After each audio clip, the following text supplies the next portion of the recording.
Hello everyone, and welcome to the third battle report of the Furor Teutonicus event that, as you know, happened in Germany sometime in February, depending on where you're watching. It was either some time ago or not long ago. Basically, for the third round, we're going to be playing against Hellbunny. Hellbunny is a player from Estonia, and he brought Bakunin list because Bakunin is currently a top dog, even though he says otherwise that this is for a low reason. Anyways, shout out to him, really great guy. I had a lot of pleasure playing the game, even though it was against my most despised mechanic of the game. Without any further ado, let's just get into the first Bakunin of the Furor Teutonicus event, and without spoiling anything, this won't be the last Bakunin you're going to see in this particular lineup of the event. So, without further ado, let's just get straight into the list and the battle report itself. So, again, battle report and time, my list. I'm playing Catalyst again. The reason for that is quite simple. I'm playing against Riot Girl, I need something that will reliably kill the Riot Girl, so the Cutter has to be in the list. The Squallow won't really cut it, especially considering how much hacking Bakunin is, so it just has to be a Cutter. And at this point, basically, I won't go into too much of the detail, but Patsy Garnet and the Harris is there for mission lineup, because the next round will be a mission that I was talking about before, where I need anti-material weapons. So, not really much to talk about this list. If you want me to go in further detail, please check out the previous game to go more into detail. Okay, we're playing against Bakunin. This is Bakunin, basically Baltic edition Bakunin. So this is quite common between all the players from the Bakunin. But yeah, just let's go into this. There's a Riot Girl with the moderators plus the Orphan with a multi-marksman rifle. The Riot Girl shoots on 13s, but it's still like quite a solid reactive piece. There's another battery with the moderators heading the lieutenant. And then we have a Zoe, which is a hacker with a Pywell with a pitches. Zoe can go into the fire team if needed to have the Sixth Sense, and the Orphan, I suppose, can go solo. But in this particular game she will be not in the fire team, playing basically solo. Then round group 1 we have double initiates with repeaters. I hate those guys, they are 0 SWC repeaters and they are in camo, so they are like better Morans. They trade in koalas for the inability for them to kill, and they are very nasty pitcher delivery when they can just come up into your deployment zone with a camo and put a deployable repeater. There's nothing to stop them, so basically they are somewhat hecklers, somewhat morons, and yeah, they're just this is bullshit. Not really much to say otherwise. Then we have a Hara Uhaku, which of course, I mean, white noise hacker with NWI with pitches for 19 points. Someone was really high when making this profile. Then you have Denma. Denma, I think, is like regular warband. The loathsome guided missile launcher bot. And then we have the infamous Harris fire team with the Cenobite heavy rocket launcher, the Cenobite with a boring shotgun instead of a chain rifle. I figured that this was because like the points were there, and it's an upgrade from the chain rifle one if you think about it, because it has AP. And then finally there's Reverend Custodier Killer Hacker, again with pitches. So this list is running 2 repeaters, and then 1 hacker, second hacker, and then 3 hackers. And then again there is the pitcher. So 4 pitches, sorry, so that's it, 5 pitches and 3 hackers. So yeah, this is going to be a wild ride basically. So we got up to this table. I don't remember, I think I lost the lieutenant role and Hellbunny decided to go fast, but my memory is kind of fuzzy. Anyways, I'm going second, deploying second, Hellbunny is going fast, deploying fast. So the Riot Girl is deployed on the rooftop with the paramedic nearby. Then there is the Orphan here, and the other moderators are like somewhere there, basically. So this fire team is tucked nicely into the corner, and the fire lanes for the Riot Girl are sort of this way. She covers this objective and sort of like this area, but I can really play like this objective and the objective inside with no problem at all, and Riot Girl won't contest that. The Orphan is deployed in a sort of medium arrow spot where she covers this console. But I don't think this is particularly necessary, considering the Riot Girl is doing all the work anyways. Then the Denma is deployed here, ready to impetus forward.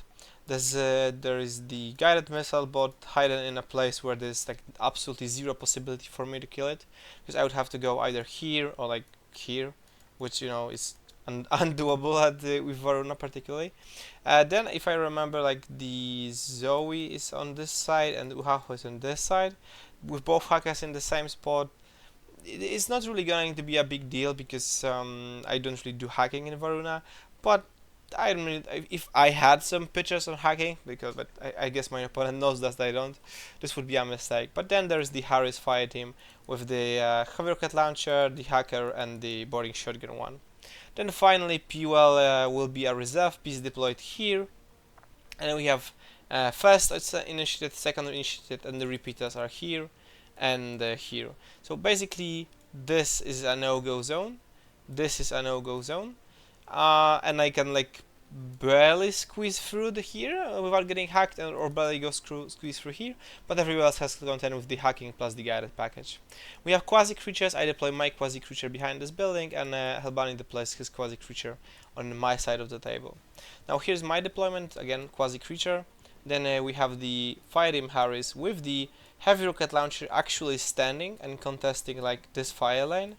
And he's not visible from the riot girl because this building blocks the line of fire. The orphan also can't get an angle on me, and if the Cenobites would like to come this particular way, they would have to contend with my heavy rocket launcher Hilot. I then supplement it with the cutter in hidden deployment here because I really want the Cenobite to take the bait, try to take the fight against the Helot, which I can then surprise shot them with a cutter, and if I can, I would rather shoot at the Cenobite the hacker, with the pitches to stop pitches from coming off, because I don't really want to face the Cenobite because the hacker is poor at dodging and so on and so on. So this particular guy, he won't do anything in this game because there's nothing for him to shoot at. He's not gonna shoot at Cenobites. He's not gonna shoot at the riot girl. So he might as well be a sacrificial bait for the cutter, right? Then I deploy my fire team core around here with the camo sniper as far away as possible from the edge. So maybe the repeater won't catch her, but this is like a fool's dream basically. Then we have Zulu Cobra here forward. We have the Helot here, and the final Helot was. Oh, sorry, I have two Helots, and then there is the worker on this side of the table. So the idea is I really want to stop the guided missile launcher from happening, and the only reason I can really do that, I mean the easiest way for my opponent to do that is to move this initiative way here and deploy the repeater here. So the worker is there to force the discovers as soon as possible. Then the Kamau is at the edge, so the repeater has like 8 inches, so it would have to be placed around here. And then finally there is the Zulu Cobra here, which could be inside of 8 inches of the repeater, to maybe like do a trinity against Zoe. I cannot kill Uhaho, I cannot kill the Custodier, but there is some opportunity for me to declare a trinity, maybe like 1 or 2 orders by myself and save the Kamau sniper potentially, because I really need the Kamau sniper to be alive to kill the Cenobite later on. Then basically this Hilot is covering this objective. I cannot contest the middle one because it's inside of the closed building basically, but I'm also contesting this one. And if my opponent takes 1 box away in the first turn, that's okay. I still have 2 boxes left. So again, there's the Fusilier, there's the Paramedic. This is the bait for the bait Fusilier, because the actual Fusilier Lieutenant is here. I'm not really expecting my opponent to get into my deployment, which means that the most likely Alpha Strike will be from the guided, and this guy is guided bait basically. And yeah, so let's just get into the first turn of the Bakunin. So most of the orders are spent on this fire team Harris, and they move into the building there. They contend the Cenobite just cleanly deletes the quasi creature. Then they don't get enough orders to pick up the box, so instead they just retreat and hang around here. Then through this repeater, Uhahu has to spend an order or 2 throwing white noise, so the white noise is put directly here on the objective, so there is like no line of fire for the Kamau. And then with all of the group 1 orders, group 2 orders, the P-Well is making a run for it. And at this point I'm really clenching my butt cheeks that this is not a repeater play, because I was so worried that P-Well is coming here into the wise noise to hit a pitcher, and I'll be up for a really bad time. But luckily my opponent wants to play the objective, which is great for me. Not so much for him, because the Pyrewell tries to get the box, moves up here into White Noise, and the health is there. I reveal the health, I take the fight, Pyrewell shoots me, he has no cover, so it's like 3 12s versus 2 8s. Pyrewell misses all of his shots, health doesn't miss, and Pyrewell just goes straight up to death. And this makes my opponent really flabbergasted, well, puzzled, because at this point he has like 3 orders left and no really way to get the box or to alpha strike me, so he's in like very tough spot.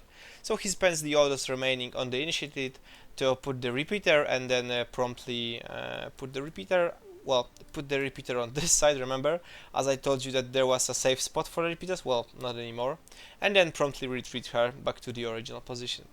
I'm starting my turn with all of my orders in a like very strong position, so I'm feeling quite optimistic about this game. So the cutter opens up from here, reveals, moves to this position, first takes the fight against the initiate with MSV2 because I can pie slice her, I delete her, then I move myself closer, take the fight against the Riot Girl. It takes like 3 orders, I cannot really kill her with my cutter, but with 3 orders she just gets deleted straight to death. I think at first shot I whiff, well she tanks, second shot I put a wound, and the third shot I basically delete her, so that's good, I don't have to contend with her getting back. Then the cutter is making the play for the only position that is not covered in the repeater, because the repeater is here, the repeater is here, the repeater is here basically. So this is like the only position for the cutter to go. I move up here, and I find the angle where I can basically take shots into the Cenobite Harris there, and I can take the shots into the initiate. But there is the Denmark here that's dodging, basically. I spent 3 or 4 orders of shooting with the cutter. I land like 1 or 2, maybe 3 hits, but nothing sticks. Basically, Hellbunny tanks all of them, either beats me with dodges, tanks the hits, whatever. Cutter doesn't do anything. And finally, Denmark succeeds second dodge in a row, moves up here, then basically smoke dodges onto the cutter, which blocks this avenue of approach, and the cutter has to promptly retreat. This is kind of getting annoyed because the cutter again fails to do anything. But as I'm retreating my cutter, I also coordinate my Zulu Cobra, move it up here, move it this Zulu Cobra here, all the way here, and I'm like barely outside of 8 inches of the repeater. I take the shot at the initiate, I catch it with inside of 16, the initiate it as SMG, so this is like an easy face-to-face roll. I kill the initiate, and I retreat with the Zulu Cobra there. I unfortunately don't have enough orders to recamo her, so she's kind of left here dry. Then I reposition the work, reposition the helos, and that's basically it. So again, the cutter is in this position with the helot moving to cover the Denmark here in the picture, so he doesn't basically run into my flank and engage the cutter. So then we go into the Bakunin turn 2, and unfortunately I forgot to take the picture of Bakunin turn 2, so you have to imagine the miniatures on the table. But again, remember the Harris was here, which is like very important. So the entire turn will be focused on the Harris, the other group is basically white noising at this point. So first Uhahu is a white noise here, then the fire team Harris goes inside, picks up the box, moves this way, gets out of the building, ignores the worker flash pulse, comes up here, and my opponent doesn't want to try the helot, so he just basically moves into the box and then moves away with the box, successfully extracting it. The helot lands ahead, but the Custodier tanks it. With basically just enough orders, my opponent at this point tries to evacuate, and we kinda like go really into detail about measuring this sort of stuff, because my opponent thought that he had enough movement to get behind the truck, but in fact this is not the case, and like the Custodier is left barely in cover but visible from my side of deployment, which is very important. Then the Custodier with rocket launcher has to be here, and the boarding shotgun one is here. This is extremely important because if those models retreated behind the van, there's like very little chance for me to attack into this, seeing as all of them have millimeters -6 and I have 0 templates. So it's basically all up to my Kamau sniper, because cutter is, he did his job. He killed the riot girl, and that's everything I really asked for the gather to do. But because the camera is on board, I basically move this way. I find an angle on the rooftop vaulting. I find the angle to see the custodier, which is a hacker. Hellbunny rolls like a 12 or a 13. I breathe. I take a deep breath, thinking that's a crit, but he fails by one, and the custodier just gets deleted, dropping the box and breaking the fire team, which is very important. Then the Kamau jumps up, moves here, engages the heavy rocket launcher custodier, deletes her, then she moves here, engages against the flash pulse. It takes 2 or 3 orders because I cannot kill her because of the armor, but finally the custodier goes down. I then move all of my fusiliers, so again, dead, right? And I move all of my fusiliers and the Kamau to basically try to watch as many angles as possible, so my opponent doesn't have the luxury of just picking up the box back again. Then the cutter is basically moving forward with tactical awareness, and finally with the NCO, I reposition those guys. Well, I reposition the guys forward with like NCO and 1 free order just to make this. I basically want to activate this guy to shut down this area, and with those fusiliers, I want to shut down those areas to make my opponent not get the boxes and not retreat with them. Then basically it's my opponent's turn. And he doesn't have a lot of orders, like it's basically running very low on orders. There is one initiated here, Zoe, Uhahu, Guided, and like moderators here. It's barely outside of the retreat. Zoe is making a play for it. Uhahu drops a white noise through the fucking the repeater that's here.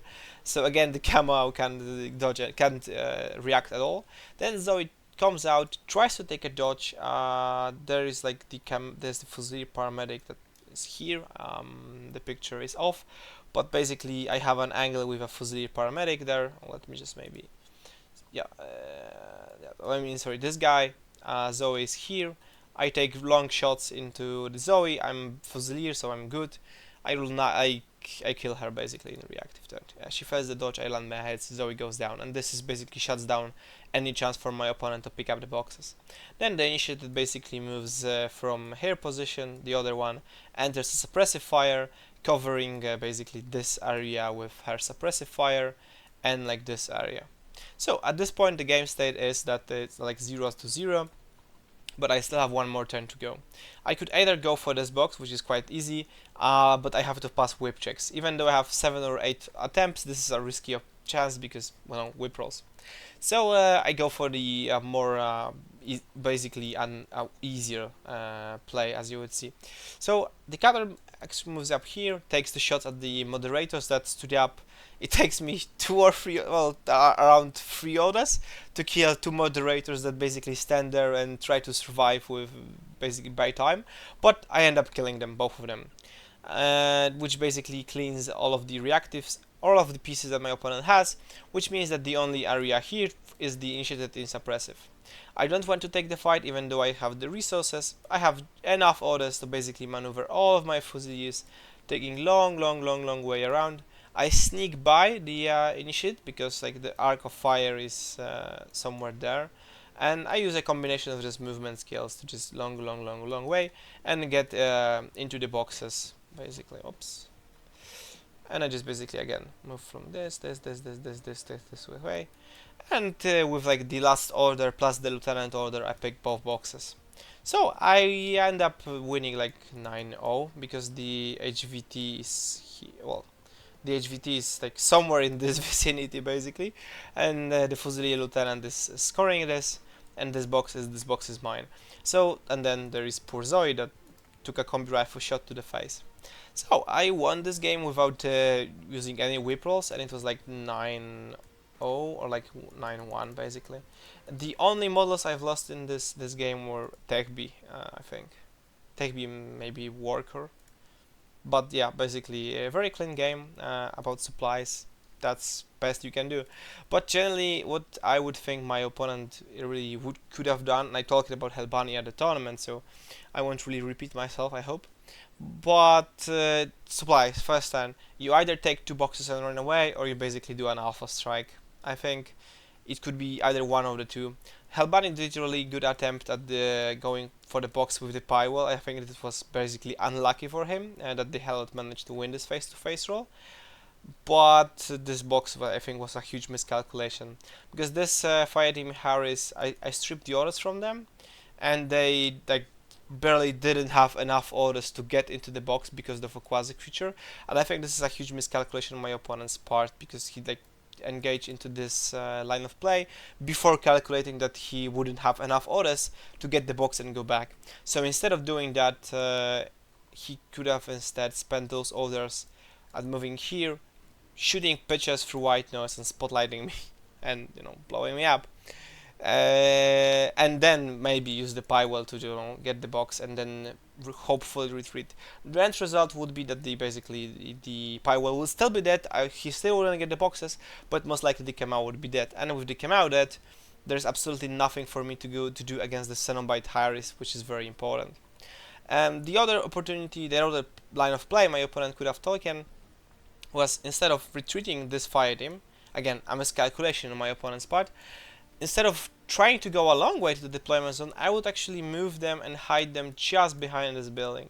The reason for that is that if I were to take a fight, I can either take a fight without cover here, to be outside of the repeater range, or I can be inside of the repeater bubble, which is like, basically this is the repeater bubble.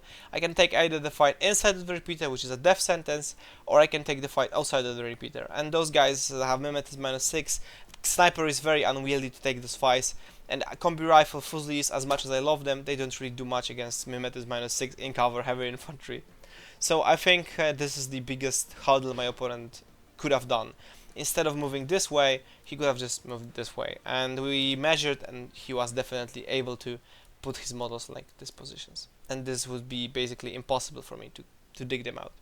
So anyways, thanks very much for watching this report. I really hope you don't mind that it was 2 minutes longer than I promised you to be. But anyways, thanks very much for the game, and hope you expect and enjoy the next battle report against the Bakunin. Ciao!